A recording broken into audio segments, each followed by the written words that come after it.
Pai Celestial, nós te agradecemos nesta noite, apresentando-te as nossas vidas e esta aula aos teus cuidados. Pedimos que, em nome de Jesus, tu venhas sobre as nossas vidas, venha nos cobrir com a tua presença e enviar a luz do teu Santo Espírito sobre as nossas mentes e corações.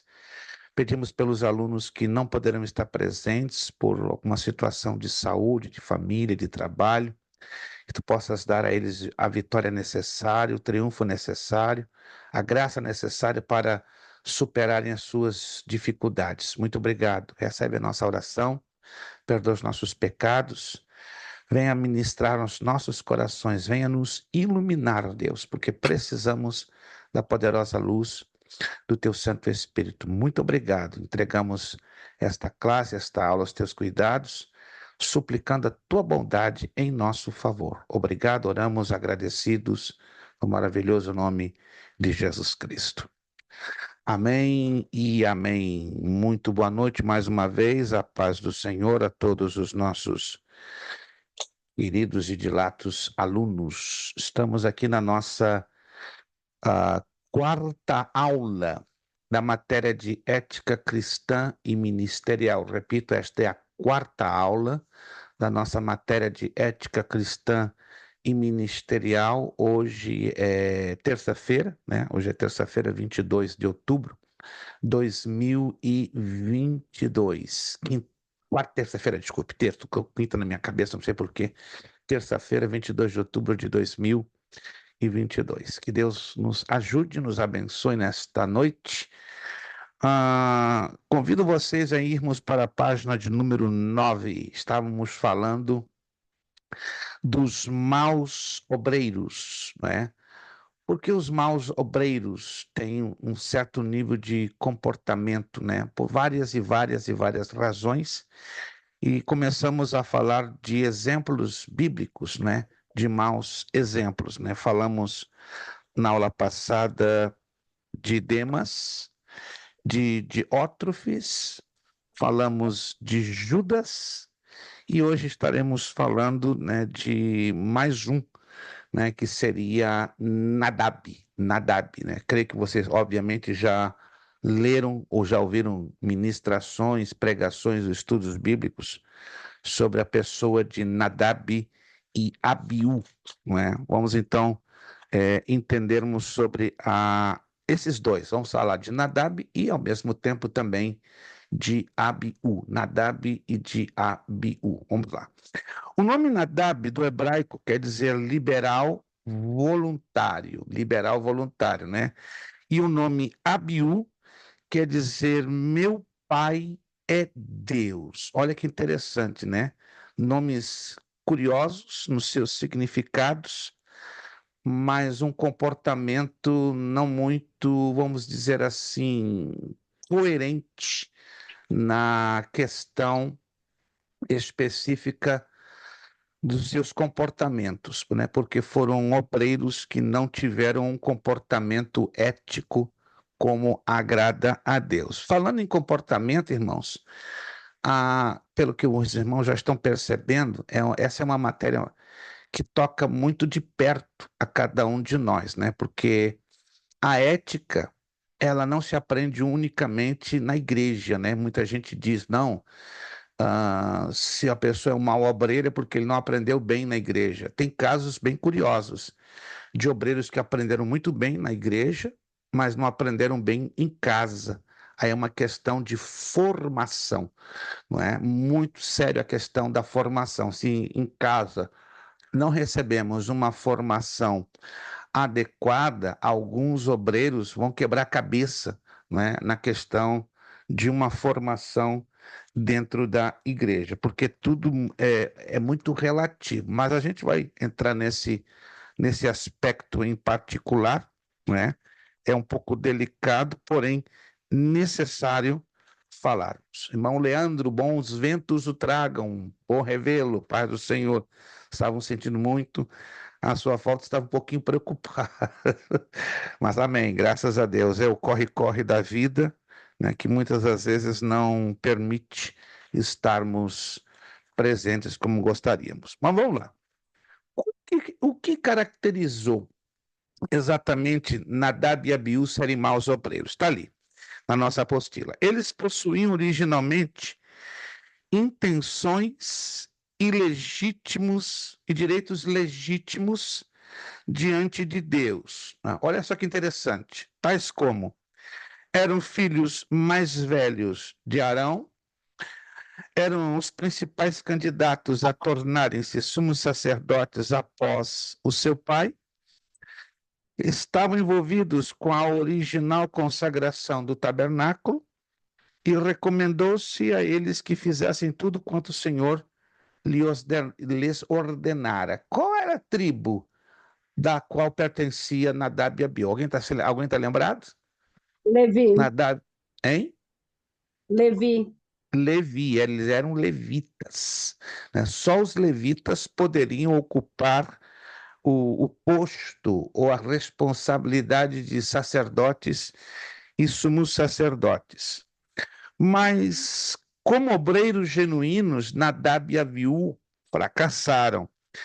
Trataram levianamente as expressas ordens da parte do Senhor. O pecado, sem dúvida, acarreta consequências letais. Qual foi o problema? Vamos lá, se alguém se lembra da história de Nadab e Abiú, para que eles pudessem ser qualificados maus obreiros. Eles ofereceram fogo estranho ao Senhor.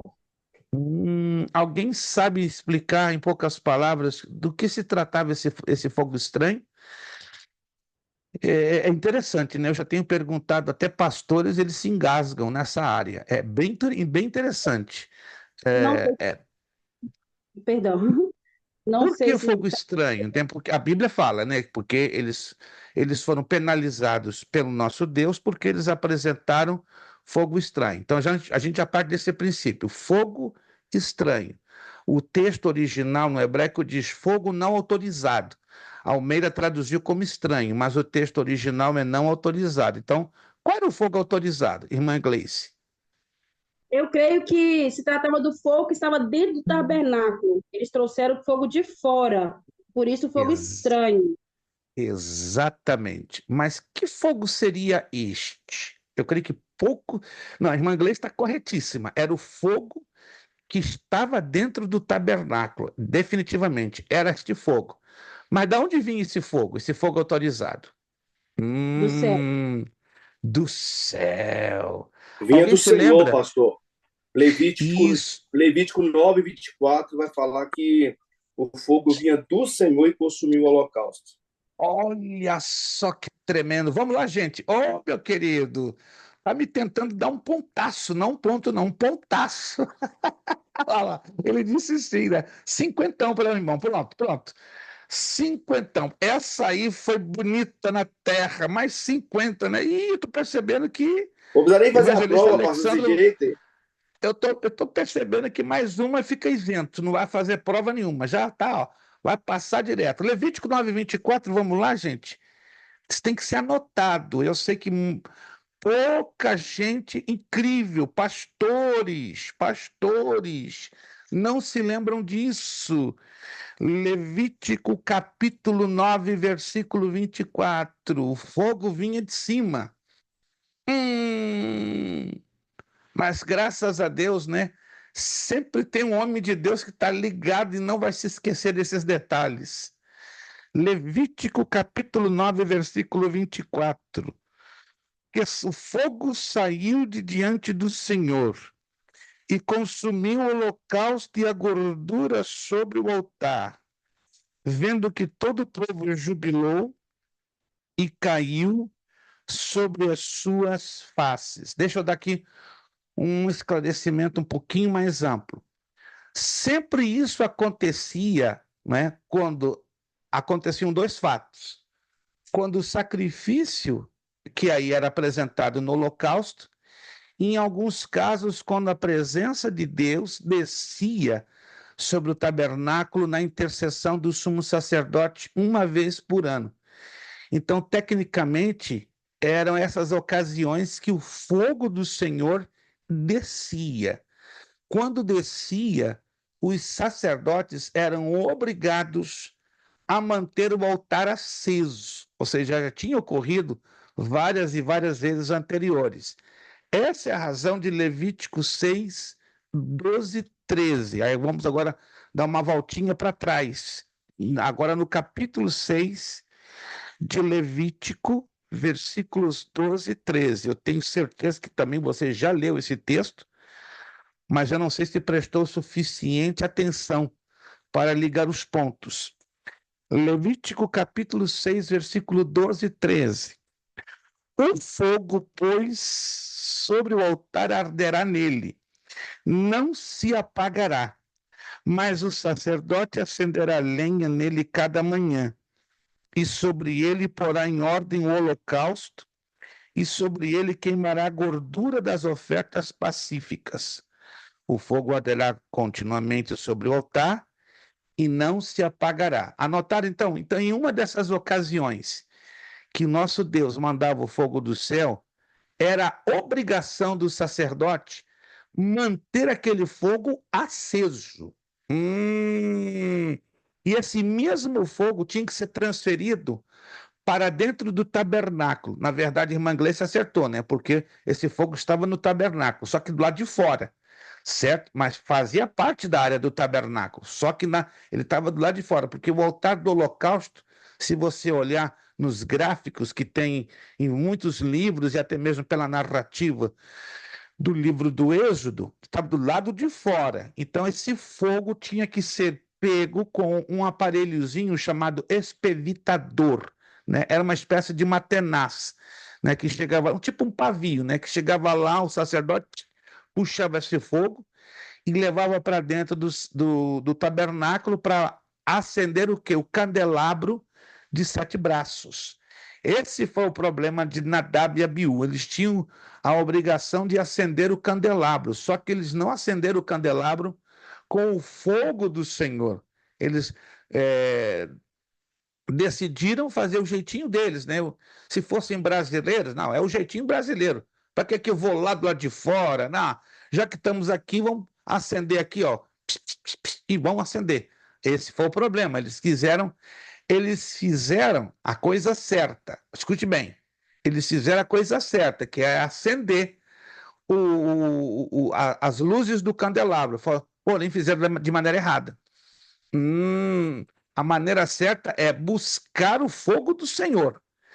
Muitas das vezes, nós obreiros fazemos a coisa certa, mas de maneira errada. E fazendo a coisa de maneira errada, não agradamos ao coração de Deus. Alguém está me entendendo, gente?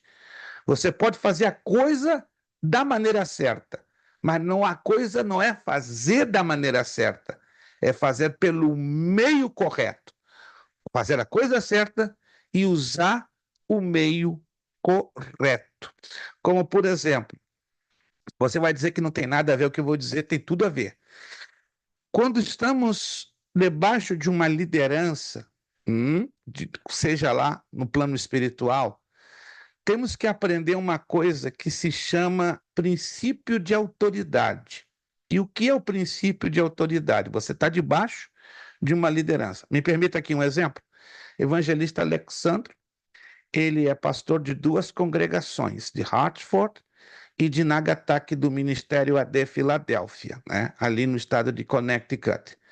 Aqui temos vários alunos que estão debaixo da liderança dele. Pelo que eu pouco conheço, né, satisfatoriamente, o nosso irmão evangelista Alexandre, ele tem se esmerado, se esforçado em ensinar aos seus obreiros todos os princípios bíblicos básicos, incluindo ética ministerial e cristã. Eu não estou convivendo com ele a diário, mas pelo comportamento dos seus obreiros, eu percebo que ele tem investido também nesta área de ensiná-los, de mostrar à luz da Bíblia qual é o comportamento, ministerialmente falando, que um obreiro deve demonstrar em todos os sentidos. Um deles se chama prestação de contas. Já ouviram falar dessa palavrinha? Prestação de contas? Um obreiro que não aprendeu o sentido de prestação de contas é um obreiro que temos dificuldade de confiar nele, porque a prestação de contas implica em compromisso e responsabilidade. Exemplo, só me permita usar um rápido exemplo, não vou me delongar muito. Está aqui o irmão Joel, está aqui o irmão Orley, está aqui o Lucas, está aqui o irmão Eronildes, está aqui o Wallison, irmã Gleice, irmão Kelson, estão todos debaixo da autoridade do evangelista Alexandro. Aí ele confia a cada um de vocês tarefas, responsabilidades a serem cumpridas. Somos seres humanos? Claro que somos. Por sermos seres humanos, podemos errar, podemos falhar, podemos não conseguir cumprir uma tarefa que nos foi confiada por um imprevisto, por uma razão de saúde, por uma razão de trabalho, por uma razão de família? Claro que podemos. Como seres humanos, somos susceptíveis a sofrermos imprevistos. Quando acontecem esses imprevistos, coisas de última hora, coisas que fogem do nosso controle, qual é o comportamento ético que o obreiro deveria tomar diante do seu líder? Prestar contas. Pegar um telefone, que hoje não é tão complicado, todo mundo tem um telefone, gastar um mínimo de 60 segundos e deixar uma prestação de contas. Evangelista Alexandre, Pai do Senhor, ou chama direto na linha, ou deixa um áudio, ou escreve uma mensagem de texto. Olha, eu sei que hoje eu estava escalado para cumprir tal e tal tarefa, mas devido a isso, a isso, não poderei estar. Me justifico. Amém. Isso é prestação de contas.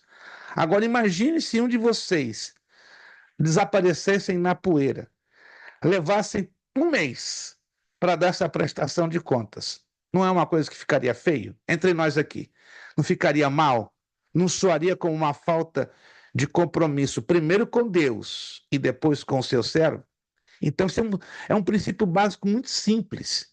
E o obreiro que ainda não aprendeu a isso é complicado, porque isso pode acarretar futuros problemas. Ele vai ser mal interpretado, ele vai ser tido como alguém que não se pode confiar responsabilidade.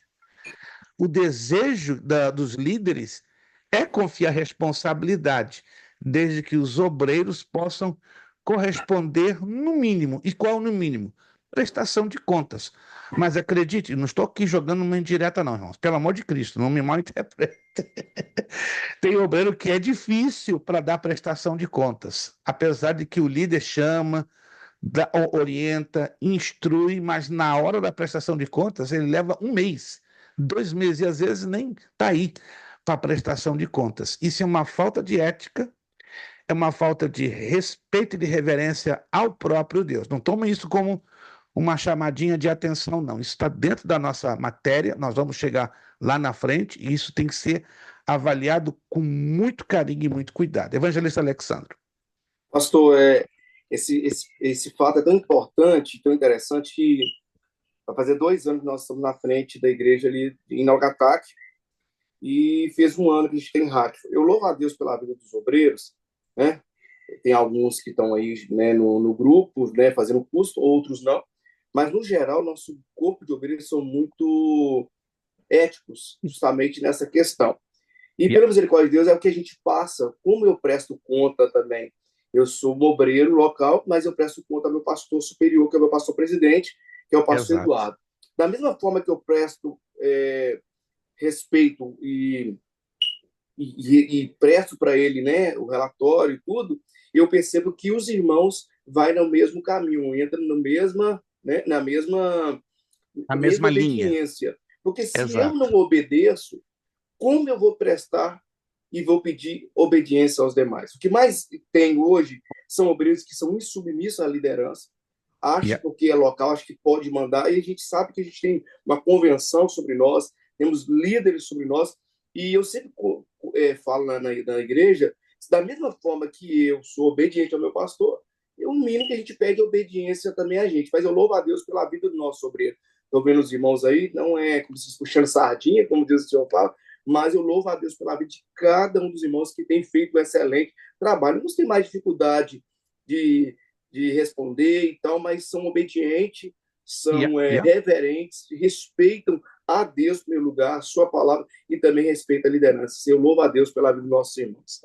Só queria fazer essa ressalva. agradecemos essa ressalva, é muito importante, então vocês todos estão de parabéns, tá? E minha oração é que vocês continuem se esforçando muito a servir bem ao Senhor, né? E também servir ao ministério local, não apenas vocês aí, né, especificamente de Hartford ou Nagasaki, mas também aos outros irmãos que pertençam a outras igrejas e outros ministérios, né? Que isso é um princípio, é uma coisa mínima, mas ela conta muito no mundo espiritual, muito a prestação de contas. É claro que vai acontecer ocasiões, uma situação ou outra que fica difícil até de forma rápida e imediata fazer aquela comunicação necessária, mas não deixa passar muito tempo não, entende? Sempre esteja se comunicando com o seu líder, né? Pode ser que de imediato você não possa, pode ser que passe 2, 3 dias, você não possa, mas não deixa passar mais de uma semana, não, porque aí o seu líder fica boiando, sem saber o que está acontecendo, ele vai começar a pensar 2.300 coisas, mas sempre é bom manter o fluxo da comunicação. Vamos aqui no ponto 10. Os males de alguns obreiros com respeito à igreja. Aqui no ponto 10 da nossa apostila. Eu vou mencionar que isso aqui é interessante demais, ó. Tem obreiros que sofrem de imaturidade crônica. Outros trabalham somente com o manto dos outros. Outros não possuem chamada ou chamamento divino. Outros não têm mensagem ou palavra de Deus para o povo. E outros são ordenados ou separados antes do tempo. Vamos analisar isso aqui com muito carinho, que isso aqui é bastante impertinente, se eu posso assim dizer. Por exemplo, a letra A, imaturidade crônica. Quem são esses obreiros? Eles nunca crescem, não se desenvolvem e tampouco conseguem amadurecer. Não se assuste. Eu conheço pastores da minha idade, 65, 70 anos, e você lida com eles, você tem a sensação que parece que são crianças. Não amadureceram o suficiente. Tem uma mentalidade pequenininha e uma visão espiritual menor ainda. Não é que a pessoa tenha 65, 70 anos que você vai tê-la por uma questão de lógica, tomaríamos essa uma pessoa como uma pessoa madura, mas nem sempre. Uma pessoa sexagenária ou septuagenária, você vai tê-la como madura.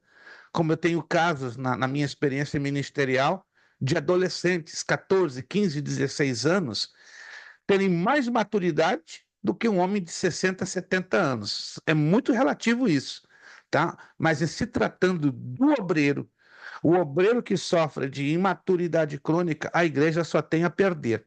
A igreja sofre, e sofre muito, não é pouquinho não, muito, muito, muito e muito, só pela graça de Deus. Como já foi falado aqui, né, os obreiros são reflexo dos líderes. Líderes fortes, igreja forte. Líderes fracos, igreja fraca. Então nós temos que batalhar, apesar dos problemas que cada um de nós temos, das limitações humanas e espirituais que cada um de nós temos, e temos que reconhecer até que ponto eu e você somos limitados. Temos que reconhecer as nossas debilidades, as nossas fraquezas.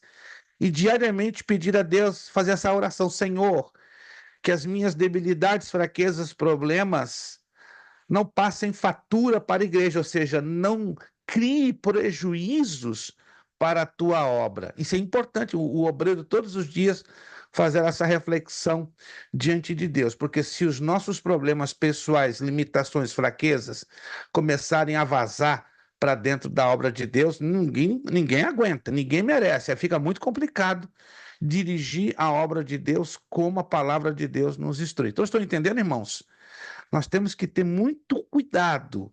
Ó, da porta da casa para fora, vamos fazer o máximo para não levar os nossos problemas pessoais para dentro da igreja. Ainda que vai chegar num ponto que, se você não tiver o devido cuidado e controle dentro da sua casa, é fatal. Vai, ó, daqui a pouco está vazando, caindo de cheio dentro da casa de Deus. E aí? Como é que o líder vai conseguir contornar um problema que, na verdade, não é dele, é seu? Então, nós temos que ter muito cuidado com os nossos problemas, limitações pessoais. Temos que ter essa sensibilidade e esse reconhecimento pessoal. Você tem que olhar para o espelho e dizer: eu sou um imaturo crônico, mas eu não vou permitir com que essa imaturidade machuque a noiva de Cristo. Não posso permitir isso, né? O importante é o reconhecimento. E mais do que isso, pedir a Deus, Senhor, me ajuda a amadurecer. Mas geralmente os imaturos nunca vão reconhecer que são imaturos. Tem esse outro problema.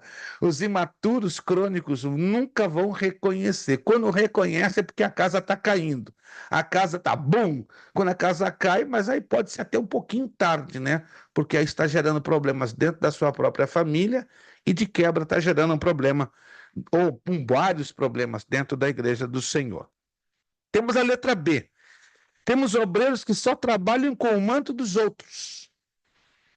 Não é errado você se inspirar no homem de Deus ou numa mulher de Deus. Não é errado você ter alguém com uma referência. Não é errado.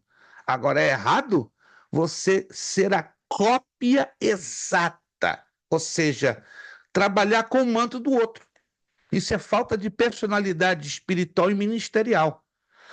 Até os cacuetes que o pregador tem, você imita. Que isso, meus irmãos? Vamos imitar Cristo.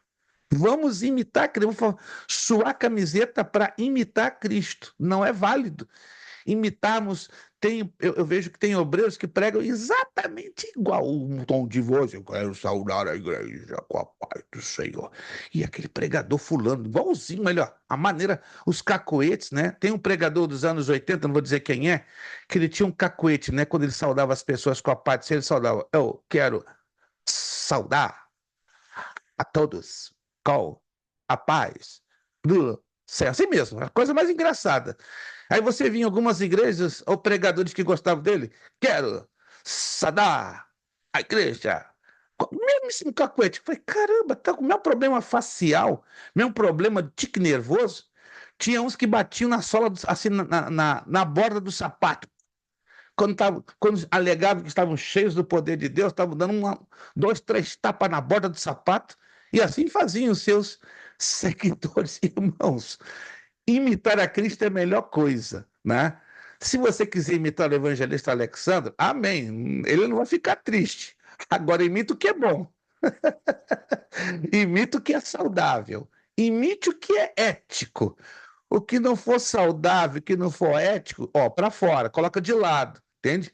Diz a Bíblia, examinar em tudo e retende o que é bom. Não é errado. Quer imitar o servo de Deus, à vontade. Mas procura filtrar as coisas, entende? Como esses dias um aluno chegou para mim pessoalmente, né? Ele me conhece pessoalmente e disse, pastor, eu quero imitar muito o senhor. Eu falei, vai devagar. Vai devagar, vai devagar. Por quê? Não. Primeiro para pensar o que você está falando.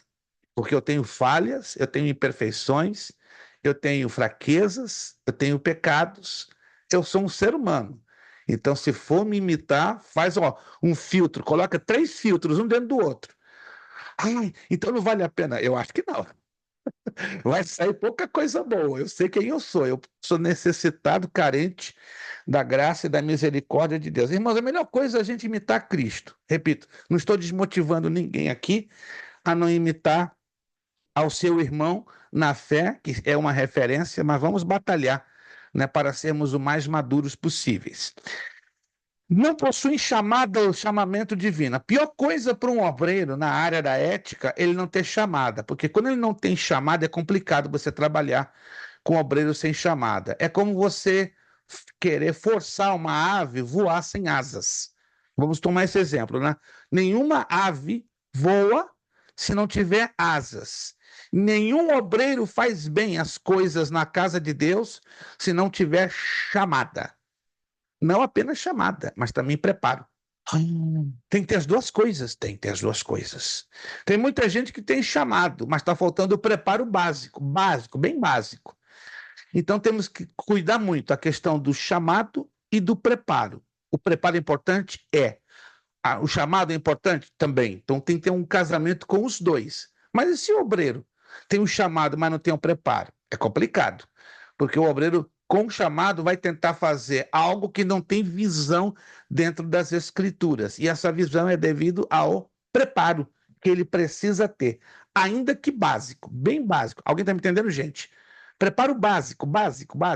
Isso aqui é um curso básico em teologia, que tem por finalidade, tem por objetivo, tem por meta ajudar os irmãos humildemente a terem um preparo básico ou a melhorarem o preparo que vocês já têm recebido da parte dos seus líderes. Letra D, não tem mensagem ou palavra de Deus para o povo, como Ahimaás. Se você lá lê em 2 de Samuel 18, 20, 23 e 29, Ahimaás saiu correndo na frente de um mensageiro. Foi. Aí chega na presença do rei Davi. Ao rei Davi, e aí? O que é que tu tens para me dizer? Nada. Nada. Ele só queria estar na frente. E hoje, muitas das vezes, temos muitos obreiros, ou alguns, não digo muitos, alguns, que querem estar só na frente, mas não têm mensagem. Querem ser reconhecidos, mas não têm mensagem. Não tem palavra de Deus. Irmãos, misericórdia. Eu acredito, agora já falando com respeito à maioria que aqui é das congregações de Hartford e de Nagataki, com certeza o evangelista Alexandre, não é que estou colocando ele aqui em situação difícil, estou tomando ele como exemplo porque os outros irmãos que são pastores não vieram hoje na nossa aula, mas jamais se dá o púlpito para alguém que não tem pelo menos um preparo bem básico para trazer uma saudação. Ficar no púlpito para quê? Quero saudar os irmãos com a paz do Senhor. Eu participei de um culto de uma igreja hispana há algumas semanas e eu vi uma cena exatamente igual a essa. O camarada ficou lá de pé, foi chamado pelo pastor, e ele, na frente de todo mundo, na frente de 300 e poucas pessoas. Não sei o que eu estou fazendo aqui.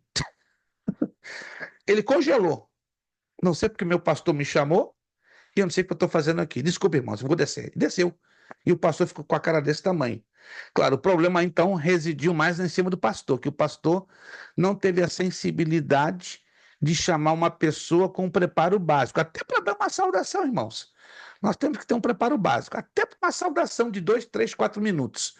Se você não tiver um preparo básico, vai ficar nessa situação. O camarada congela ali, petrifica e traz o que? Vergonha diante da congregação. Então, que Deus nos ajude a termos um básico de mensagem, ou para saudação, ou para testemunho, ou para oração, né? E o evangelista Alexandre, graças a Deus, tem muita noção disso. Não vai colocar ninguém na frente da igreja que não tenha o mínimo, né? Enquanto não tiver o mínimo, com certeza, esse irmão, essa irmãzinha, vai ficar sentadinha, sendo treinada, sendo orientada, até ele ter a consciência que já está essa pessoa preparada, pelo menos com o mínimo, para saudar, para orar ou para trazer uma palavra ou um testemunho. Letra E.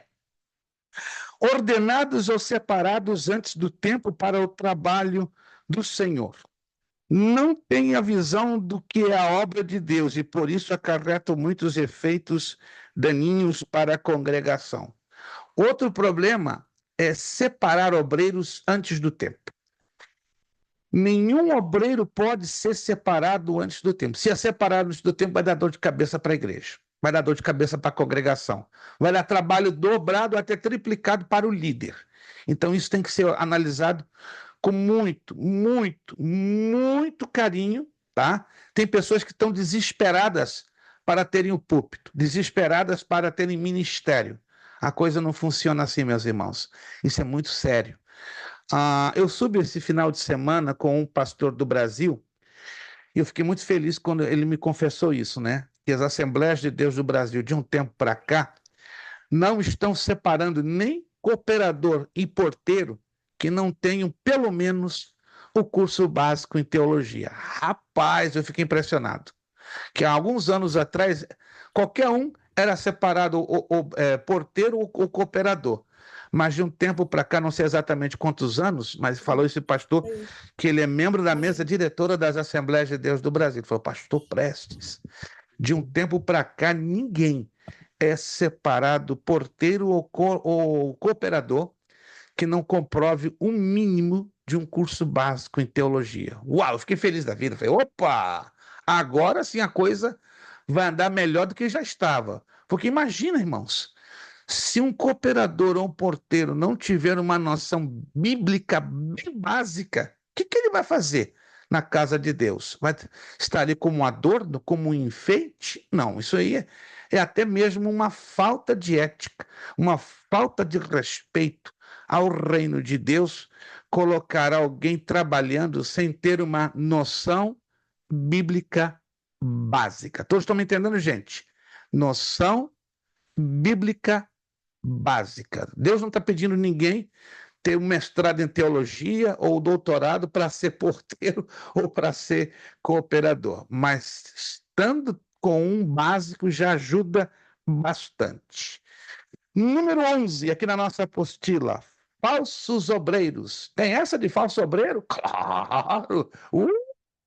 O que é falso? É aquilo que não é verdadeiro. Tem alguém aqui, deixa eu perguntar, a nível de curiosidade para fazer uma ilustração. Alguém aqui já teve a oportunidade de pegar na mão, não é ouvir falar que existiu, uma nota falsa de $100? Vamos lá, alguém já teve essa experiência aqui? Ninguém até agora? Sério? Não é que eu seja adinheirado, não. Eu já peguei 4 vezes na minha vida em 24 anos de América. Ô, pastor, tá difícil pegar até a verdadeira. Até a verdadeira. Não, fala sério, meu irmão Alexandre. Se até a verdadeira tá difícil, não, vamos mudar de assunto. Então. Mas já me aconteceu de eu pegar 4 vezes uma nota falsa de $100. Você não vai acreditar. Dentro de banco ainda. Dentro de banco. E a última vez foi aqui em Orlando. E foi um constrangimento a toda a prova. Quando o caixa me deu um certo valor que eu precisava em cash, quando a última nota que ela colocou na minha mão, no que eu peguei, opa, eu só disse isso. That's false. Ela se assustou. Uma senhorita hispana, that's a false bill. How do you know? I was a bank clerk in Brazil for 7 years. Eu fui bancário no Brasil 7 anos. Fui gerente do Banco do Estado do Rio Grande do Sul, em Porto Alegre, e aprendia pelo tato a detectar a nota falsa de $100. Ela não acreditou, ficou ofendida. Chame o seu gerente, eu bem calmo, ela estava nervosa. A senhora não é culpada, por alguma razão essa nota caiu aqui, na minha mão, e eu quero trocá-la. O que o senhor sabe? Veio o gerente, nervoso. Como é que o senhor sabe que isso aqui é uma nota falsa de $100? Pelo tato. Colocar na sua máquina para provar, você tem uma maquininha? Temos uma canetinha, não sei se vocês já viram nos bancos, tem uma canetinha que só de passar assim já descobre que a nota é falsa. Eu só descubro pelo tato, simplesmente pelo tato, porque tem 4 locais, tem 4 regiões. Não vou agora explicar isso em detalhes, né? Isso aqui é um segredo de bancário, como eu aprendi há muitos anos no Brasil e não mudou.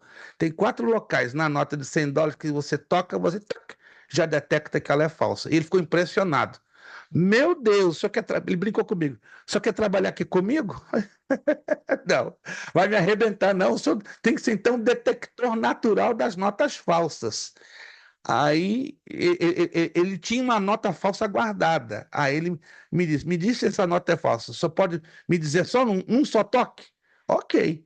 Aí, como eu já conhecia as 4 regiões, né, com o meu indicador, eu toquei na parte superior esquerda, onde tem 100. Aí eu falei com Deus, vamos ver se essa nota aqui está falsa por causa dessa região que eu vou tocar. Para mim, a benção foi, no que eu toquei, eu percebi no toquezinho. Está aqui. Ele se assustou. O senhor deve ser cartomante? Eu não sou cartomante. É a experiência. No que eu toquei na parte superior esquerda. Era uma outra nota falsa que ele tinha guardado como exemplo. Por que eu estou mencionando isso, irmãos? A Bíblia nos orienta a identificar quem são os falsos obreiros. E aí vamos agora à maneira que a Bíblia nos orienta. Biblicamente, os falsos obreiros não se encaixam como obreiros. Começa por aí. Entretanto, eles, lamentavelmente, existem e agem tal como fossem, enganando a muitos. Vamos ler alguns desses textos? Vale a pena, né? Porque são palavras da parte de Deus e vale a pena a gente conferir o que Deus está aqui nos ministrando. Segunda carta aos Coríntios,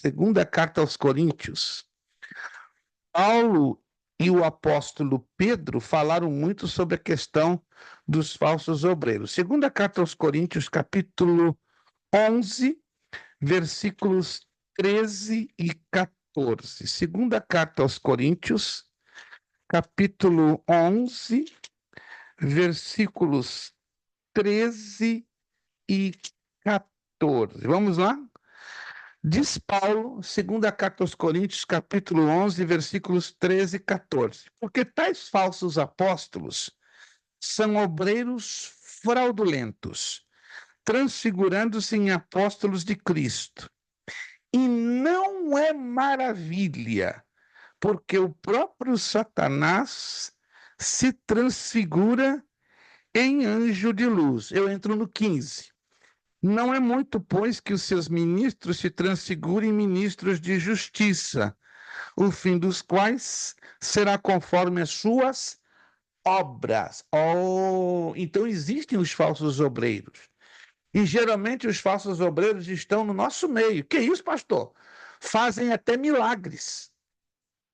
Tem sinais e prodígios e maravilhas, mas não tem o fruto do Espírito. Vamos avançar um pouquinho? Segunda carta de Pedro, capítulo 2, versículo 1. Agora eu percebi que alguns aí ficaram assustados, que fizeram uma expressão facial meio preocupada.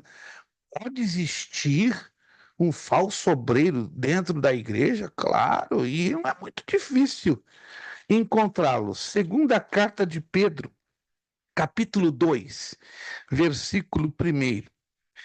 E também houve entre o povo falsos profetas, como entre vós haverá também falsos doutores, ou seja, falsos mestres, falsos ensinadores, que introduzirão, olha só como é que eles vão introduzir, encobertamente, não vai ser na cara não, presta atenção, não vai ser assim, todo mundo vai se escandalizar à primeira vista, eles vão introduzir de maneira o quê? Sutil, por debaixo do pano, encobertamente, heresias de perdição, e negarão o Senhor que os resgatou, trazendo sobre si mesmos repentina destruição. Então, olho bem aberto. Eles são muito sutis, dão aleluia, dão glória a Deus. Mas eles ficam por pouco tempo, porque o Espírito Santo não deixa ninguém enganado. Porque Deus, eu louvo a Deus que ainda tem gente na casa de Deus com o dom de discernimento de espíritos. Oh, alguém me perguntou, pastor, qual é o dom espiritual mais urgente que a igreja precisa? Eu fiquei quieto. Você responde essa pergunta. Já sei. O dom de profecia. Errado. Como não? O dom de profecia é importantíssimo.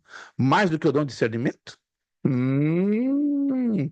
O dom de discernimento ainda é o mais importante, porque é a maneira como a igreja vai detectar as ações de Satanás. Uma igreja que não tem pelo menos uma pessoa com o dom de discernimento, preferivelmente tem que ser o líder.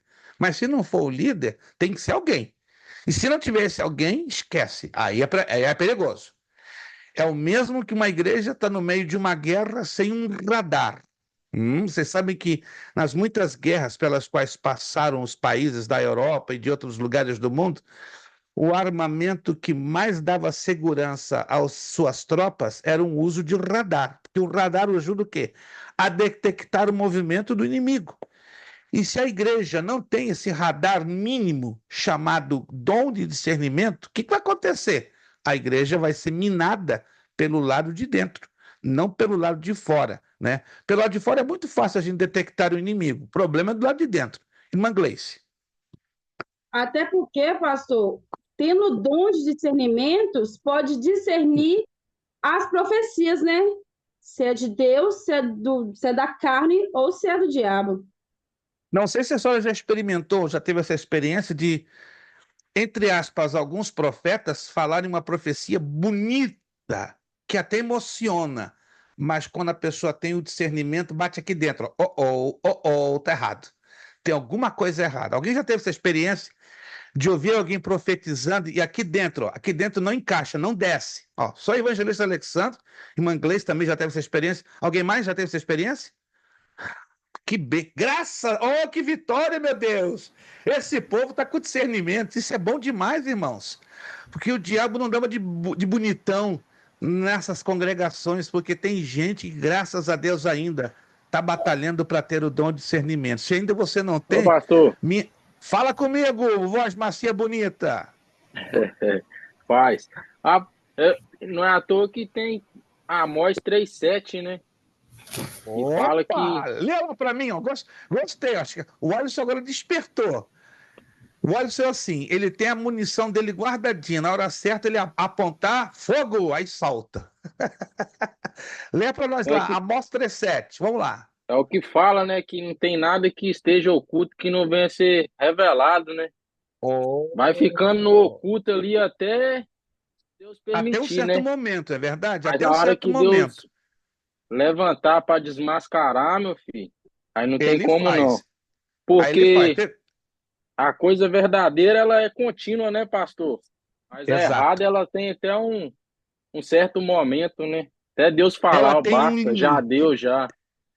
Excelente, irmão Alisson. Maravilha. Vamos a Neemias, capítulo 13, verso 29. Estou fazendo questão de ler um pouquinho mais esses textos, porque esses textos eles lançam bastante luz para nós identificarmos os falsos obreiros. E nos dias que nós estamos vivendo, a quantidade de falsos obreiros que estão machucando e batendo de frente nas nossas igrejas é enorme. Neemias, capítulo 13, versículo de Pastor, número 29.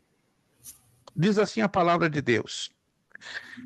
Neemias 13, 29. Lembra-te deles, Deus meu, pois contaminaram o sacerdócio, como também o concerto do sacerdócio e dos levitas. Esdras e Neemias tiveram esse grande problema na reconstrução dos muros de Jerusalém, ou seja, muitos falsos obreiros envolvidos, não é, ou introduzidos no seu meio. Jeremias 2:8, profeta Jeremias, vamos a Jeremias. Jeremias capítulo 2, versículo de número 8. Jeremias capítulo 2, versículo 8. A pergunta que o profeta Jeremias faz, ó, os sacerdotes não disseram, onde está o Senhor? E os que tratavam da lei não me conheceram, e os pastores prevaricaram contra mim, e os profetas profetizaram por Baal e andaram após o que é de nenhum proveito. O profeta Jeremias também entrou de frente, né? Teve um choque forte contra os falsos obreiros. Então, essa situação não é de hoje, é algo antigo. E aí fechamos com Romanos 16, 17. Carta de Paulo aos Romanos, capítulo 16, versículo de número 17. Romanos 16, 17. Rogo-vos, irmãos, que noteis os que promovem dissensões e escândalos contra a doutrina que aprendestes. E aí Paulo conclui: desviai-vos deles. Tudo aquilo que vai de encontro ao que está neste livro que temos que fazer, ó, sai fora, tá? Mas é obreiro, é presbítero, é evangelista, é até pastor, mas está falando contra ou diferente a este livro, ó, faça com ética, com carinho, para não provocar escândalo, alvoroço, porque o diabo gosta de alvoroço. O diabo gosta de reboliço. Então, se é para afastar o falso obreiro, é fazê-lo com a máxima ética possível para não fazer com que as ovelhas entrem em pânico, e aí o diabo gosta de criar o pânico para fazer debandar o rebanho.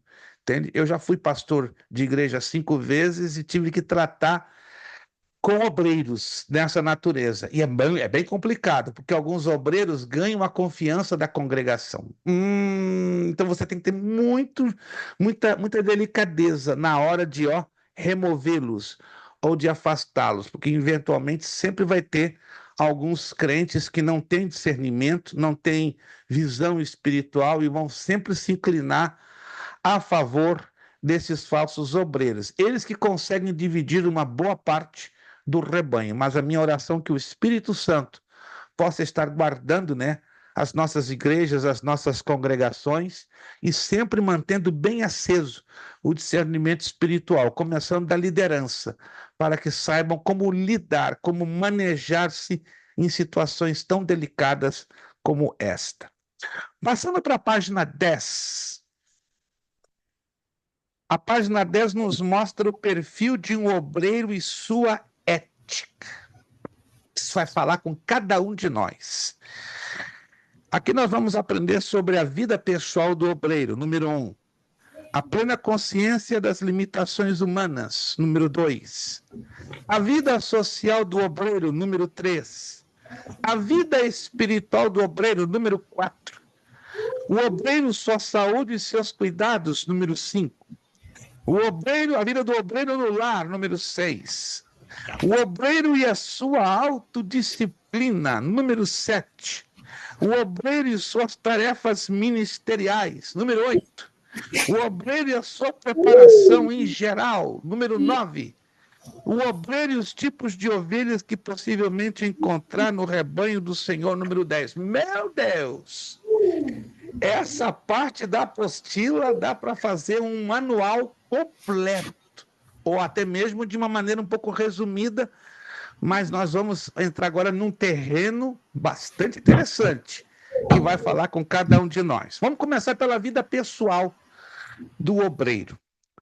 Eu separei aqui algumas qualidades que a Bíblia apresenta para que o obreiro as tenha.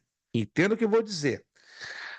Quando a Bíblia fala de perfeito, no sentido bíblico do texto original do grego, não está falando da perfeição humana, porque a perfeição humana não existe. Eu quero levar vocês a um texto muito conhecido, antes de nós entrarmos no desenvolvimento desta temática em detalhes. Segunda carta a Timóteo, você já conhece esse texto?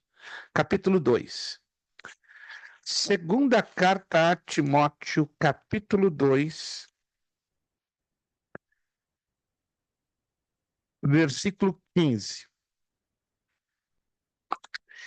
Procura apresentar-te a Deus aprovado como obreiro que não tem dele que se envergonhar, que maneja bem a palavra da verdade. Esse texto todos nós conhecemos, não é verdade? Todos nós temos propriedade deste texto, mas existe um outro texto que diz que o obreiro ele precisa ser perfeito e perfeito em toda a boa obra. Alguém se lembra onde está esse texto? Só quero fazer aqui um rápido teste. Vamos ver se vocês conseguem se lembrar aonde exatamente está nas epístolas de Paulo, que fala que o obreiro tem que ser perfeito e perfeito em toda boa obra. Vamos lá. Se alguém aqui está se lembrando desse texto. Vou dar um tempinho, né? Só uma questão de um rápido teste, porque esse é o tipo do versículo que você tem que ter ele em mente, na medida do possível, para não esquecer, na verdade. É como se fosse a tabuada da ética ministerial do obreiro. Vamos lá, se alguém consegue se lembrar.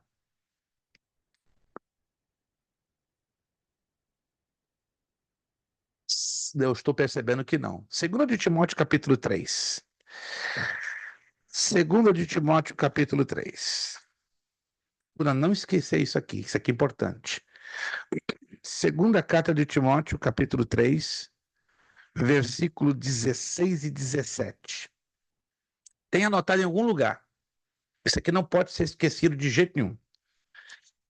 Toda a escritura é divinamente inspirada e proveitosa para ensinar, para redarguir, para corrigir, para instruir em justiça, para que o homem de Deus seja... Olha o detalhe aqui, vou chamar a atenção de vocês a palavra perfeito. Seja perfeito e perfeitamente instruído para toda a boa obra. Anote aí. Aí o significado de perfeito não é o sentido literal da palavra. No grego tem outro sentido. Almeida, por alguma razão no português, decidiu usar esta palavra que causa um pouco de confusão. Porque muitos leem esse texto pensando, ué, eu tenho que ser perfeito? Não é impossível, eu sou ser humano. E como ser humano eu vou cometer as minhas muitas falhas. Concordo com vocês. Mas o significado aqui não é o literal, é um significado figurado. Então, o que significa aqui perfeito? Significa equipado. Oh! Então, vamos fazer a leitura lendo ao pé da letra. Versículo 17. Para que o homem de Deus seja equipado e adequadamente equipado na instrução para fazer toda a boa obra. Anotou? Então, esse perfeito tem o sentido no grego original equipado. É como o camarada que vai batalhar, que vai lutar num campo de batalha. Ele vai entrar no campo de batalha sem uniforme, sem a arma, sem a baioneta, sem o revólver, sem o rifle, sem a metralhadora. É loucura, ele vai morrer. Então, na obra de Deus, por ética, temos que, primeiramente, buscar esse equipamento. E esse equipamento está no revestimento do poder do Espírito Santo e no preparo básico da sua palavra. Essas são os dois recursos que precisamos lançar mão, ou seja, nos equipar com o poder do Espírito Santo e com a sua palavra. Aí voltando lá para a vida pessoal do obreiro. Então, isso faz parte, mas o obreiro, quando ele se equipa, ele tem que ter em consideração essas qualidades que são aqui, ó, naturais, ó. As qualidades naturais de um obreiro, biblicamente falando, devem ser quais? Valentia e valor, diligência e prontidão, dignidade, tato e prudência, discrição, cuidado no asseio, cortesia, consideração e respeito mútuos, assiduidade, pontualidade, liderança genuína, autocrítica, autoavaliação. Vamos partes por partes. Isso aqui é interessantíssimo e vai falar forte com cada um de nós. Valentia e valor. O obreiro, por ética, ele foi chamado para ser um homem, uma mulher valente. O que é valente? Com coragem. Eu ouvi da boca de um pastor muito simples, do interior do Paraná, há mais de 45 anos, ele dizia, crente não é para qualquer um, não. É para quem tem peito e raça. E é verdade. Servir a Deus é para quem tem peito e raça, ou seja, corajoso. Covarde, como dizem os gaúchos, bombacha frouxa, não funciona. Para servir a Deus temos que ser homens e mulheres valentes e temos valores espirituais. Vamos ser sinceros? Vai haver momentos que você e eu vamos enfrentar tremendos desafios, ou não? Quem aqui já viveu terríveis desafios na vida espiritual? Alguém aqui já viveu desafio? E pouquinha gente. Se você ainda não viveu, minha oração é que você viva logo. Um grande desafio para você entender a importância de ter-se valentia e valor. Parece que só na hora da prova, na hora da tribulação e do aperto, é que nós sabemos valorizar quem tem a valentia e quem tem o valor. Mas parece que enquanto não passamos pela hora difícil, dizer que eu sou valente ou tenho valor é complicado. Para eu dizer sou valente ou tenho valor, é somente quando nós experimentamos a hora da dificuldade. Letra B. Pastor, Sim. pelo que o senhor está falando aí, a Bíblia fala, né, que o reino dos céus é tomado por força, né? Ou por esforço. Opa! O reino dos céus, ouviram, meus irmãos?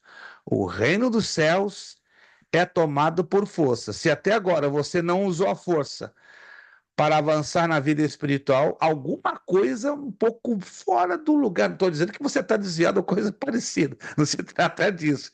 É que você ainda não chegou a esse nível, talvez, necessário de experiência com Deus. Se você é um obreiro, anote aí. Se você é um obreiro, você vai ser provado em todos os aspectos da vida. no aspecto moral, no aspecto espiritual, no aspecto material financeiro, para que você valorize a dor que o outro está vivendo, em todos os aspectos, irmãos. Não, isso não vai me acontecer. Claro que vai te acontecer. Se não te acontecer, você não está apto para ser obreiro. E você não vai conhecer o mínimo do que é uma ética ministerial. Por isso que alguns obreiros são eliminados na primeira prova. São provados, ou são reprovados no primeiro teste. O apóstolo Paulo orienta: nenhum diácono pode ser diácono se primeiro ele não está servindo. Primeiro ele tem que estar servindo. E segundo, ele tem que obedecer todas as cláusulas ou requerimentos que está ali no capítulo 3, do versículo 1 ao versículo 10. E o versículo 10 diz que primeiro sejam provados, e depois, se forem aprovados, amém, que sejam colocados em funções. Então, irmãos, o obreiro, para ser chamado obreiro da obra do Senhor, ele tem que viver experiências em todos os aspectos que comprovem. Esse aí é valente, esse aí tem valor. E aí vem a diligência e a prontidão. O que é a diligência? Vigia, varão. O povo fala até brincando, né? Vigia, varão. Mas esse vigia, varão, é mais do que isso. Vocês têm que estar espiritualmente bem atento a tudo que lhe ocorre ou acontece ao seu redor. E a diligência está ligado à prudência. Vamos a Provérbios 21:5. É um livro maravilhoso, o livro de Provérbios. Se você ainda não teve oportunidade de lê-lo, eu motivo que você leia. Provérbios todo o livro de Provérbios, mas nós vamos aqui ao 21:5. Provérbios capítulo 21, versículo 5, que diz assim: os pensamentos do diligente tendem à abundância, mas os de todo apressado são somente à pobreza. O que é então o diligente? Aquele que se organiza, aquele que se prepara, aquele que se previne. Servir a Deus no improviso não é agradável a ele. Está escrito lá em Jeremias, profeta Jeremias, capítulo 48, versículo 10, primeira parte. Maldito aquele que faz a obra do Senhor relaxadamente. Outros dizem outra tradução diz fraudulentamente. Irmão Joel, abra o seu áudio. Só dos irmãos, capaz do Senhor, não estava esperando a oportunidade, não estava pronto ainda. Eu vou ler aqui um versículo em Salmo. Por favor. Amém. O cliente, o irmão... Entendi a encenação. Vou ler, eu não estava esperando pela oportunidade, não estava pronto não, mas vou ler aqui um aqui, os irmãos me perdoam. Ainda colocou para a igreja que ele não estava preparado. Não, pelo amor de Cristo, isso traz vergonha para a obra, para a igreja, e traz vergonha para o dirigente. O dirigente vai dizer: mas eu não ensinei esse camarada a fazer isso. Percebe? Expõe ainda o dirigente à vergonha pública. Melhor ficar, caladinho.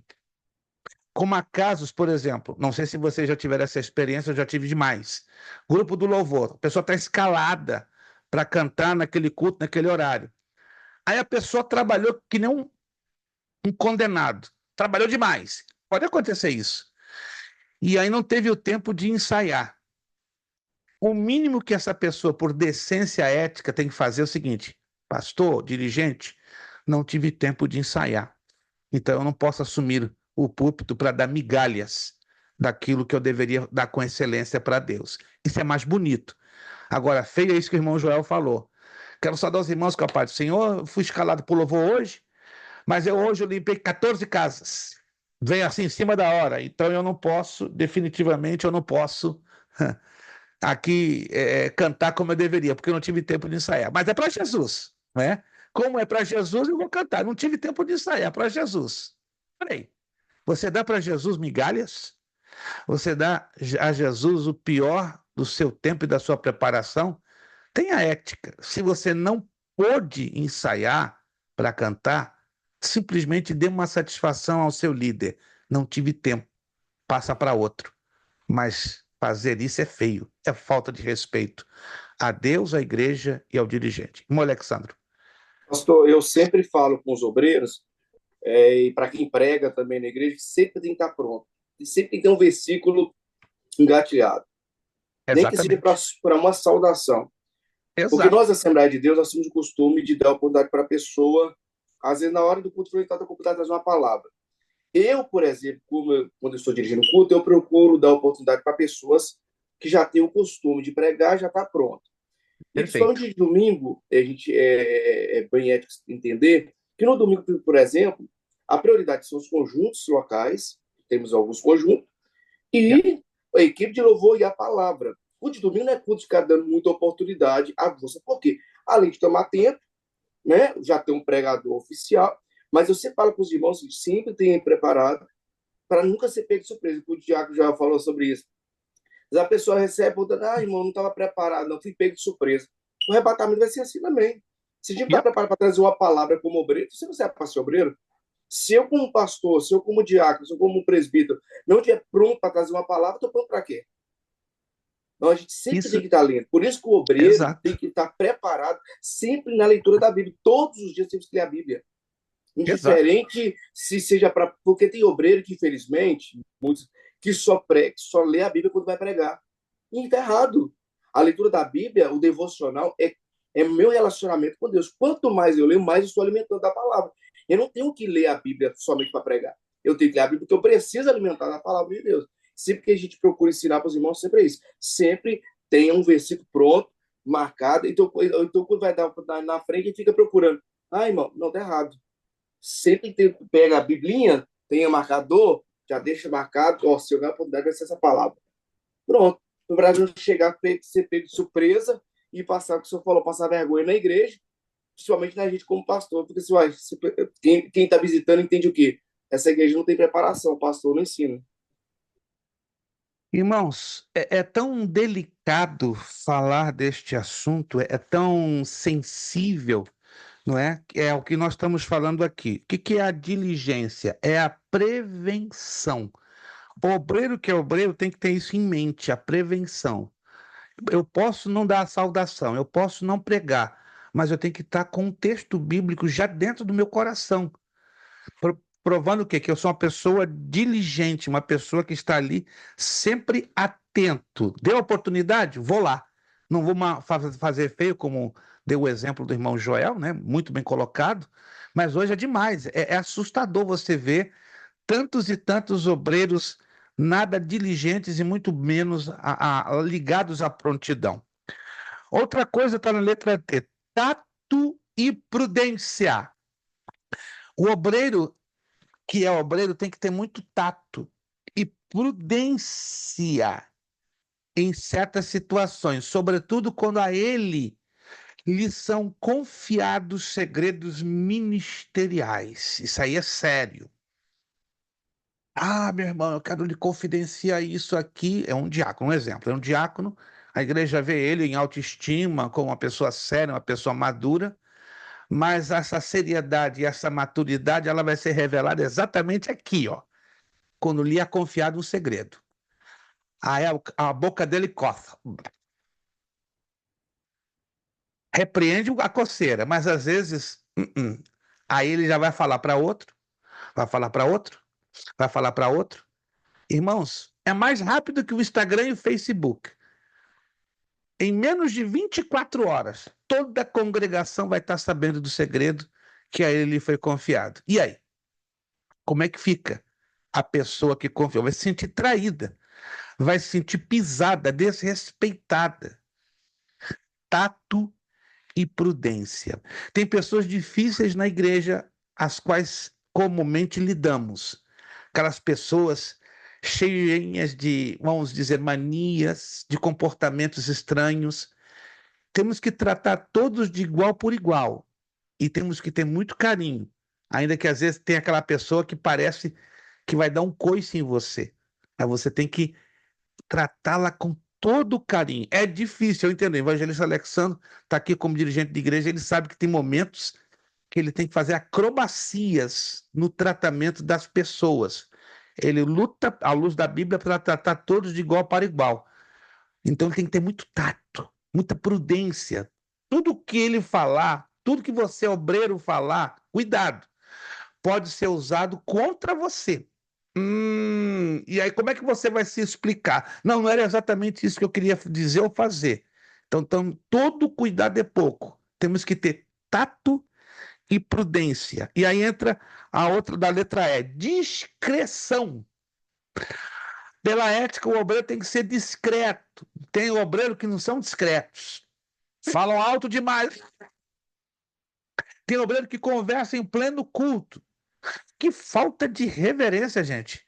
Eu tenho ido a igrejas que o obreiro está conversando no momento do louvor, no momento da pregação, falando no ouvido do outro obreiro. Que isso, irmãos? A casa de Deus é a casa de Deus. Diz lá em Eclesiastes: guarda o teu pé quando entrares na casa de Deus. Não é aguardar o pé, pegar literalmente. É cuidado com a sua ética, com o seu comportamento. Quando você entra numa sinagoga, que é o local de ensino que os judeus têm, você não ouve um pio. Eles são judeus. Claro, não são pentecostais, como muitos de nós, certo? Mas se observa o quê? Uma reverência maravilhosa, maravilhosa. Você não tem ideia da reverência, porque eles querem ouvir o ensino da palavra de Deus. Então eles têm reverência, não conversam com ninguém. A atenção todinha é voltada ao estudo da palavra. E nós, que somos pentecostais muitas das vezes, não temos essa reverência, não temos essa discrição. E pior ainda quando se trata de uma falta de discrição de um obreiro. Já viu coisa feia? É você ver um obreiro conversando, se distraindo. Claro, vão ter aqueles obreiros que são os diáconos que terão necessidade de moverem-se por orientação do dirigente, por orientação do pastor. Isso é 2, 2 são 4. Os diáconos vão ter que estar aqui em movimento para que o culto tenha o seu bom andamento. E aí a congregação vai entender perfeitamente. Não sendo por esta razão, o obreiro tem que obedecer o máximo de discrição possível. Cuidado no asseio. Pastor, Fale comigo. telefone dentro da igreja que é. Na igreja aí, uns irmãos de terno lá, futucando o telefone na minha frente, outra pessoa da igreja. Prestar atenção na pregação ou se a luz do telefone puxar na atenção. Fala comigo, Arthur. Um ponto. O senhor falou a respeito dos obreiros terem uma conduta errada durante o culto. Eu acredito que isso deve ser tratado antes da pessoa ser consagrada ao obreiro, Sem dúvida, sem dúvida. Não cabe dúvidas que esse tipo de situação tem que ser falada antes que o mal aconteça. Mas aí vem a questão, e quando o mal acontece, de quem é a culpa? Quem é o responsável? E o responsável, na maioria das vezes, são os líderes mal preparados, me acompanha? Que, Sim. infelizmente, não terão condições de preparar aos futuros liderados. E aí, como é que o irmão vai corrigir uma situação, vamos dizer, complicada que veio lá de cima do púlpito? Sim, eu falo pelo fato de quando eu estava sendo preparado, houve um curso, foi falado todo esse tipo de situações, sobre a conduta, o comportamento, a preparação de um obreiro. E, às vezes, nós chegamos em determinadas igrejas e ficamos espantados, porque foram ensinados de forma errada. Então, eu acredito que a culpa principal está de quem ensina, de quem prepara esses obreiros. Exato. 100% correto. Né? E na maioria das vezes a culpa não são dos obreiros, ainda que existem obreiros bem atentos, né, que percebem que foram mal ensinados e aí com muito jeitinho tentam contornar a situação para não ofenderem aos líderes. Mas em alguns casos, se posso dizer a maioria dos casos, são pessoas de boa fé, de bom coração, de boa índole, mas que foram mal ensinadas, ou em nada ensinadas. Aí vão estar fazendo feio ali dentro. Então, em última análise, o problema reside basicamente na liderança. Agora, vamos corrigir lideranças tortas, lideranças que não dão formação? É complicado, é muito, muito complicado. Eu tive um gravíssimo problema, não vou entrar em detalhes, com uma turma, não vou dizer qual turma aqui da nossa escola teológica, 2 anos atrás, com um grupo até grande, né, parecido com que esse grupo que estamos aqui, né, vindos de uma só igreja, né, eram 5, 6, e que lamentavelmente vieram pessimamente ensinados da sua igreja. Aí eu coloquei a mão na minha cabeça, eu falei, como é que eu descobri isso? 1 mês de aula, 4 semanas, eu detectei o problema. Meu Deus, e agora? Como é que eu vou falar isso para eles? Vai ofender, vai mexer, vai ferir a sensibilidade. Eu não sou o pastor deles, eu apenas sou o mentor educacional. Como é que eu vou contornar essa situação? Foi muito difícil, irmão. Tu pode ter certeza, difícil demais. Consegui segurar a situação por 2 meses. Depois de 2 meses, eu fui obrigado, não por ser falta de ética, eu não poderia fazer isso na telinha, porque seria uma falta de ética minha. Fui obrigado a pegar o telefone e falar com um a um separadamente. E deixar bem claro: vem cá, eu estou aqui tomando uma posição carinhosa, eu não posso fazer isso na tela, porque é falta de ética. Segundo, eu não posso tomar essa posição, porque caberia ao seu pastor fazê-lo, e eu não sou seu pastor, tá? Eu sou apenas o seu mentor educacional. Número 3, eu estou tomando essa iniciativa de falar com o irmão, porque o irmão já está trazendo perturbações nas aulas online. Dos 8 que eu falei, 6 aceitaram. Numa boa, baixaram a cabeça, agradeceram, deram glória a Deus, mas 2 se ofenderam e saíram fora. Muito difícil, irmão, muito difícil lidar com pessoas que não vieram nada ensinadas ou mal ensinadas, porque o irmão entende, se a gente vai tentar, ainda que com carinho, com tato, corrigir essa situação, é quase que certo de 8, 3 ou 4 vão mal interpretar, porque é mexer com a formação. E você não mexe na formação de uma pessoa assim do dia para a noite. É muito delicado, irmãos. Lidar com pessoas é muito complicado, sobretudo na área da ética ministerial e da ética cristã. Irmão Ô, Alexandre. pastor, mas tem muitos obreiros que é ruim mesmo. Tem Sim, situação que não é falta de ensino, não. Igual, exato. tem pessoas que são bem ensinadas, é como se fosse um filho. O pai Isto. ensina, o pai dá o exemplo, mas o cidadão é sem educação e faz Exato, tudo ao exato, contrário ao ensinamento. É lógico que a maioria exato, dos casos, o irmão Arthur falou aí, eu concordo plenamente com ele, a maioria dos casos são falta de preparo. Mas outros exato, casos exato, são pessoas ruins mesmo, entendeu? exato. É bem ensinado, mas na hora de colocar em prática tem dificuldade de submissão, tem dificuldade de Essa é a obediência. palavra, dificuldade de É submissão. o Essa é a mais palavra. complicado, não é aquele que não aprende, pior é aquele que aprende e não quer submeter a uma liderança, É, quer fazer aquilo que acha que deve ser feito, porque tem aquela concepção, aquela visão, meu pastor está errado, meu líder está errado, eu vou fazer assim porque eu sei mais, a minha visão é de... Não. Então, tem casos, a maioria dos casos são mesmo falta de liderança. Eu, por exemplo, louvo a Deus pelo nosso ministério, Assembleia de Deus, pela Deus, a gente tem antes do obreiro ser consagrado, tem um curso preparatório, o irmão Arthur falou que na igreja também tem, não sei de que igreja ele é, e é bem louvável. Tem um curso preparatório de alguns meses, né? E quando eu fiz no Brasil, foi praticamente mais de 6 meses de curso para depois ter uma prova, e se passasse na prova, aí seria consagrado. Se não, esperaria para a próxima e se prepararia. Então, infelizmente, tem os dois lados. Né? E os o dois mais lados. complicado é o que aprende, mas na hora de praticar, aí a gente fica lá em cima sem saber o que fazer, né? Você fica meio perdido. É igual o É obreiro, chega na bastante. igreja mascando chiclete. Ô, É gente, bastante. não tem como Não me fale isso, meu irmão. É Misericórdia. complicado. A gente, Eu chego a infartar. como obreiro, eu vou chegar num cara que é pai, que é, né, faz avô, ó, tira o chiclete da boca. É coisa que não precisa nem te falar. Aí você tem hora que você tem que só dar uma olhadinha assim, tipo assim, ver se a pessoa entende. E é bem ensinado. Então, tipo assim, tem dois lados né? É complicado. A Só Deus. situação tem dois lados e Sim. concordo com o irmão. O lado mais difícil é esse caso, né, do obreiro que é ensinado, ensinado, ensinado, mas tem dificuldade de submissão. Letra F. Cuidado no asseio. Eita! Dizem que o povo que mais se banha na face da terra, você acredita, é o brasileiro. É o que mais se banha. Tem um cuidado tremendo, ainda que alguns obreiros, por algum acidente que eu não entendo, parece que não tem água na sua casa.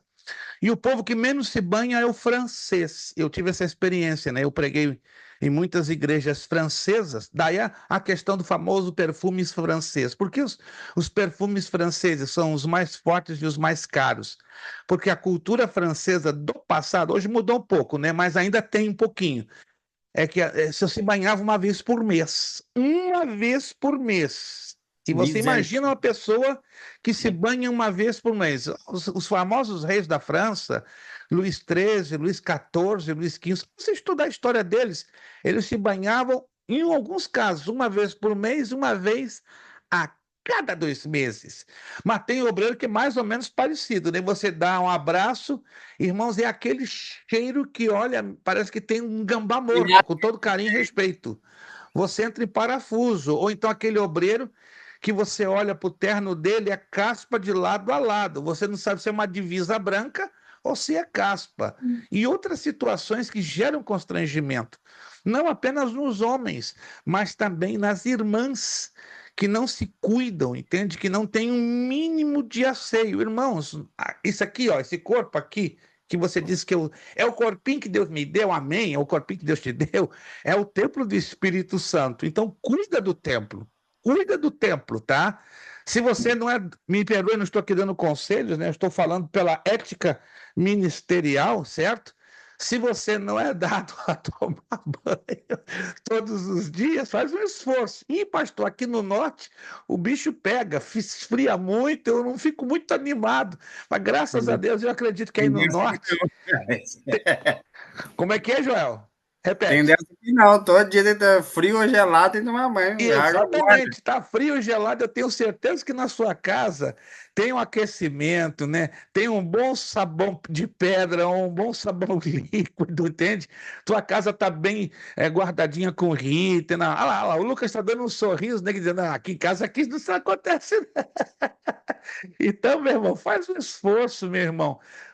Faça um asseio. Se você é obreiro, com mais razão, fique cheirosinho, né? Não somente para sua esposa ou para o seu esposo, tá? Mas fique cheirosinho para Jesus. Para Jesus, né? Braço, como é que é, Joel? Um cheirinho debaixo do braço é $5, um cheirinho para passar debaixo do braço, que aí não levanta o braço. $5, olha lá, o Joel tá animando vocês, né? O cheirinho debaixo. Mas não é tão caro, $5, gente. $5 você gasta em supérfluo, né? Mas tem gente que parece que economiza até no desodorante. Irmãos, não há necessidade de nós tocarmos essa tecla, mas acredite, e não é o caso de vocês aqui, graças a Deus. Mas tem obreiro que, misericórdia, eles não têm cuidado no asseio. Letra G, cortesia, respeito, consideração. Que coisa bonita. Vai lá um visitante, pela primeira vez, está lá aquele grupo na recepção. Boa tarde, bom dia, paz do Senhor, boa noite, seja bem-vindo. Olha o sorriso, tamanho de uma meia-lua, que coisa linda. Aí aquela pessoa que está visitando pela primeira ou segunda vez, ela vai ter satisfação. Aqui eu vou voltar de novo. Mas depende da recepção que a ela é dada. Porque o cartão de visitas de uma igreja é uma recepção. E tem obreiro que, não, infelizmente, mata nesse aspecto. Olha, senhor, tudo bem, tá aqui, ó, se vira. Irmãos, temos que receber as pessoas com maior carinho, com maior consideração, com a maior cortesia. Eu sou uma pessoa muito fechada, muito introvertida, mas, pelo amor de Cristo, você é um obreiro. Viva a ética. Dê um sorriso, por mais difícil que seja. Tem gente que custa tanto para sorrir, irmãos. Só manda com a cara amarrada, como eu costumo dizer, com sovaco de tartaruga. Já viu o sovaco da tartaruga? Levanta o sovaco da tartaruga. É tudo enrugado. Tem crente que tem uma cara de sovaco de tartaruga, não consegue sorrir, irmãos. Nós somos salvos, lavados, remidos no sangue de Jesus. Fomos livres da condenação eterna. Ou não temos razões para sorrir? Hã? Ah, pastor, eu não ganho tanto assim, eu ganho um pouquinho por semana. Ei, eu não estou falando disso, não. Eu estou falando que você já ganhou o mais caro, que é a vida eterna. Eu e você temos razões para estar com um sorriso de meia-lua, até entrando na cabeça, porque o nosso nome já está escrito no livro da vida. Quem de vocês tem essa certeza? Vamos lá. Oh, glória a Deus. Eu ia pedir permissão aqui para fazer o apelo para conversão. Gente, está me coçando vontade de fazer uma oração para alguém aceitar Jesus. Não sei se é Deus que está falando comigo ou não sei. Está uma coisa me incomodando, né? Acho que até o fim dessa matéria eu vou fazer o convite. E eu não me surpreenderia que pelo menos um aqui, estou aceitando a Jesus. Eu fiz isso há 3 meses atrás e, para minha surpresa, um evangelista levantou a mão. Está levantando a mão. Quero aceitar Jesus de novo. Foi engraçado, assim, entre aspas, mas ele começou a chorar e começou a confessar. Irmãos, eu cheguei à conclusão que eu não estou convertido, não. Glória a Deus. Se ele sentiu a necessidade de levantar a mão, melhor levantar a mão agora do que lá na frente, ele tem um grave problema. Letra H, está aqui na apostila, nosso horário já está terminando, meu Deus. Assiduidade e pontualidade. Ei, agora pegou. O Evangelho de João, capítulo 2, versículo 4. Vamos lá? Esse evangelho é interessante. A Bíblia se preocupa que os obreiros sejam assíduos e pontuais. Vamos lá. Evangelho de João, capítulo 2, versículo 4. Disse-lhe Jesus, mulher, que tenho eu contigo, ainda não é chegada a minha hora. Poderia me citar outros textos, outros versículos, como lá dentro de Provérbios, como no Evangelho de Lucas, mas essa é uma parte delicada. Por quê? A cultura latina, incluindo a cultura brasileira, tem bastante dificuldade na questão da assiduidade e da pontualidade. O que é uma pessoa assídua? Vamos lá. Qualquer um de vocês pode abrir o áudio e me explicar em poucas palavras. O que é uma pessoa assídua? Uma pessoa que está sempre presente? Isso.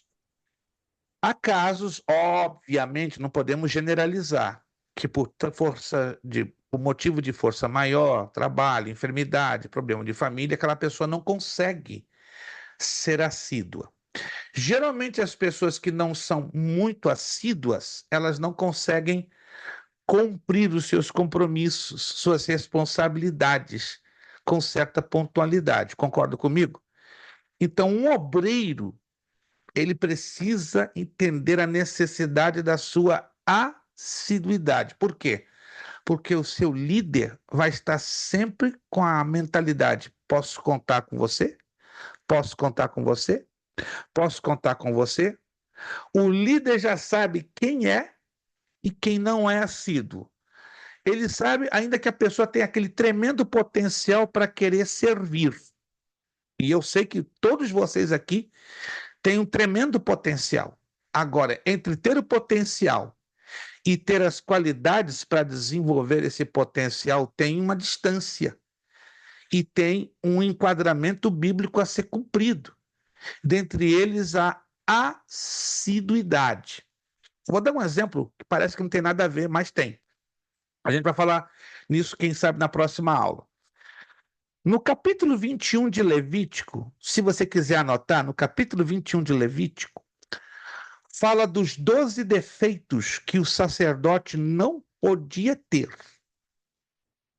E era o sacerdote que não podia nem servir o pão e nem servir no oferecimento dos holocaustos. Se um sacerdote tivesse pelo menos um desses 12 defeitos, ele estava fora. Ou seja, não podia servir o pão oferecido a Deus e muito menos no holocausto. Podia trabalhar ali por fora, mas jamais servindo o pão à mesa do Senhor e nos sacrifícios de holocausto. Então, esses tipos de sacerdotes ficavam do lado de fora, mas sem assumir esta responsabilidade. São 12 defeitos. Eu vou falar sobre eles um pouquinho lá na frente. É muito interessante isso aqui. Aí vamos trazer para essa questão da assiduidade.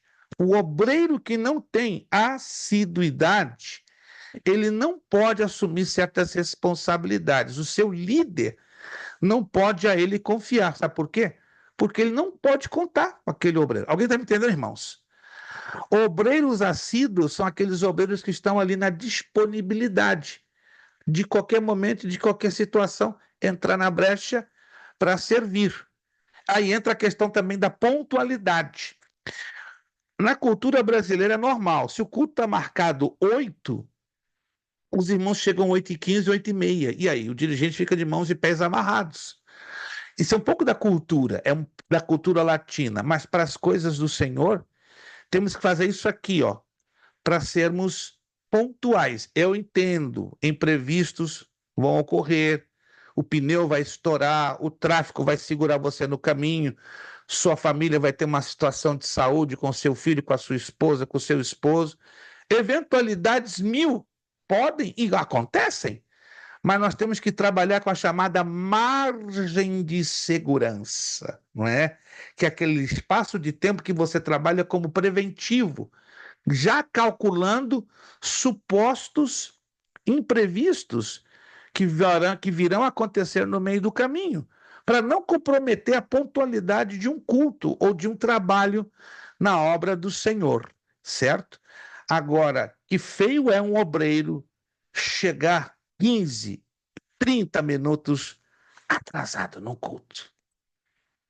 Isso é horrível. Isso causa uma péssima imagem dele mesmo diante da congregação e leva à murmuração da congregação sobre o seu líder. Mas como é que esse líder separou esse obreiro? É como o nosso evangelista Alexandre já falou. O camarada é ensinado direitinho, de A a Z, mas na hora de colocar na prática ele insiste em fazer tudo o contrário. E aí dá dor de cabeça. E aí o líder, para se explicar, como é que ele vai se explicar diante da congregação? Não, simplesmente ele foi insubmisso às orientações. Quantos estão me entendendo, gente? Pontualidade. Eu sei que alguns de vocês têm dificuldades, família, filhos, esposa, trabalho, mas trabalhem com a chamada margem de segurança. Trabalhe com espaço de tempo, 20 minutos antes, 30 minutos antes, 1 hora antes. Ah, se você mora longe da igreja, pior ainda. Olha, melhor ainda, você tem que ter uma boa margem de tempo para calcular, né, no meio do caminho, tráfego, engarrafamento, imprevistos, mas vamos batalhar para sermos assíduos sempre que possível e pontuais. Letra AI, liderança genuína. Liderar é uma coisa, chefiar é outra coisa. Os chefes mandam, os líderes orientam para que você siga o exemplo. O chefe não se envolve, o líder se envolve. Olha que coisa interessante.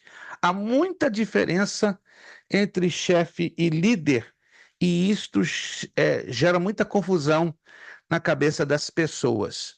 Um líder genuíno, ele é chamado por Deus. Ele pode ser até preparado, mas o verdadeiro líder é um chamado diretamente da parte de Deus. E letra J, autocrítica, autoavaliação.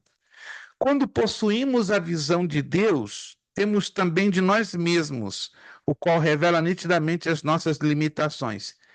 Uma perguntinha, nós estamos já no finalzinho da nossa aula, mais 5 minutos e fechamos.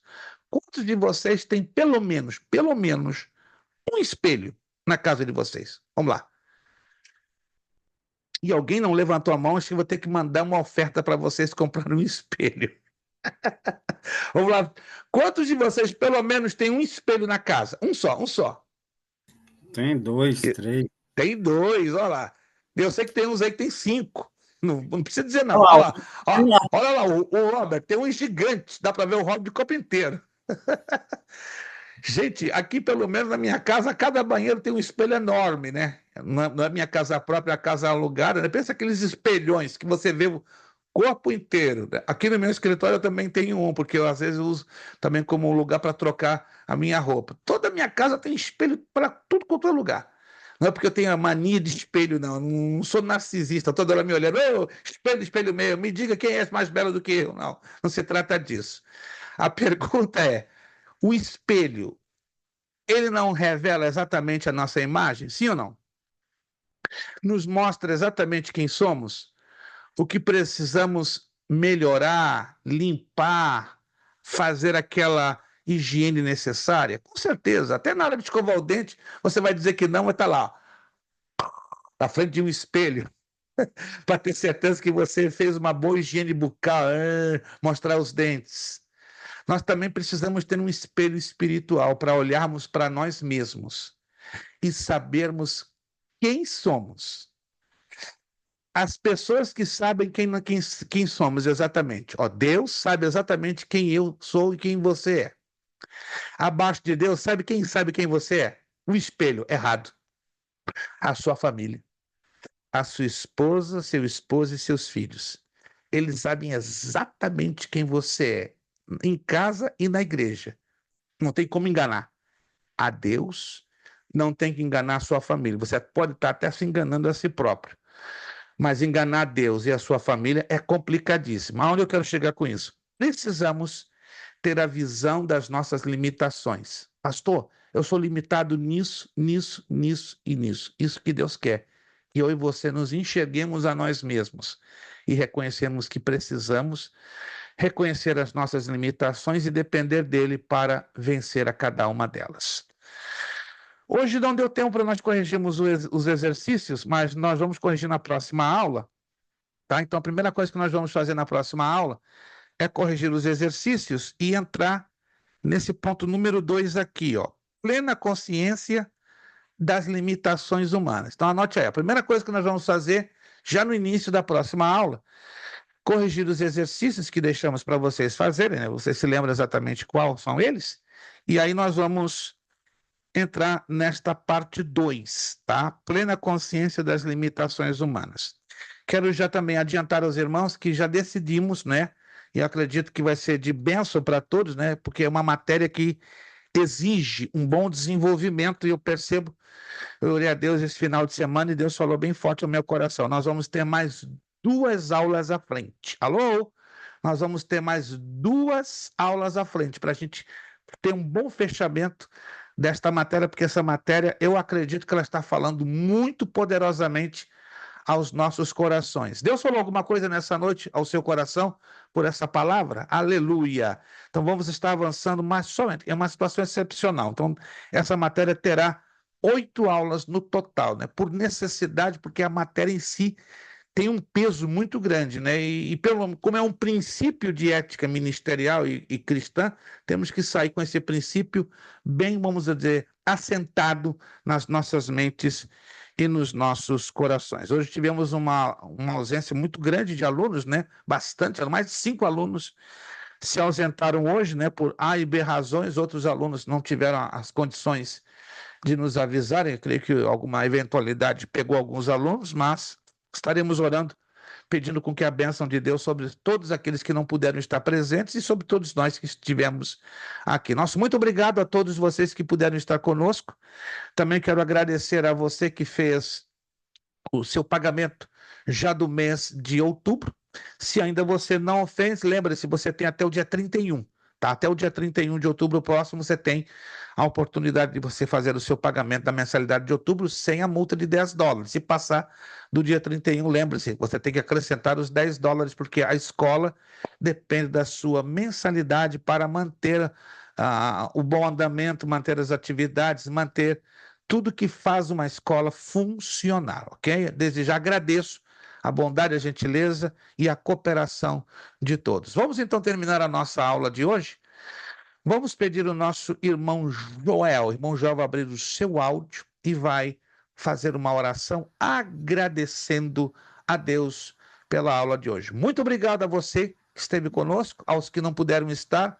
Oro a Deus que você possa ter tempo para assistir esta aula no formato gravado e estar conosco, permitindo Deus, na próxima terça-feira, dia 29 de outubro, na nossa mais uma aula, né, que nós vamos esticar mais 2 aulas. Então, a aula do dia 29 vai ser a 5ª aula dessa matéria de ética cristã e ministerial. Então, nós estaremos fechando essa matéria no dia 19 de novembro. Dia 26 de novembro, então, estaremos começando, então, se Deus quiser, a próxima matéria. Muito obrigado a todos, Deus os abençoe.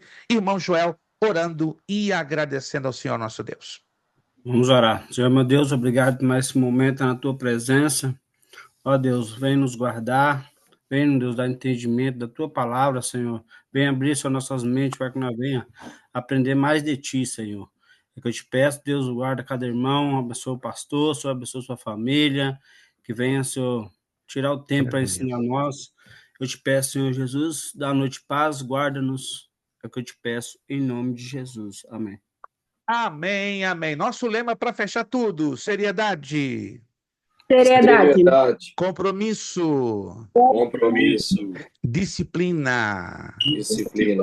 Seriedade. Seriedade. Compromisso. Compromisso. Disciplina. Disciplina. Seriedade. Seriedade. Compromisso e disciplina. É necessário que ele cresça e que eu diminua. É necessário que ele cresça e que eu diminua. É necessário que ele cresça e que eu diminua. E a Deus damos o quê? A honra, a glória e o poder. Beijo no coração de vocês, Deus os abençoe. Ótimo final de terça-feira. Olha lá o beijão que o Lucas mandou, peguei aqui. Deus abençoe a todos, boa noite, bom descanso, boa semana, até terça 29, se Deus quiser. Obrigado a todos, a paz do Senhor. Amém.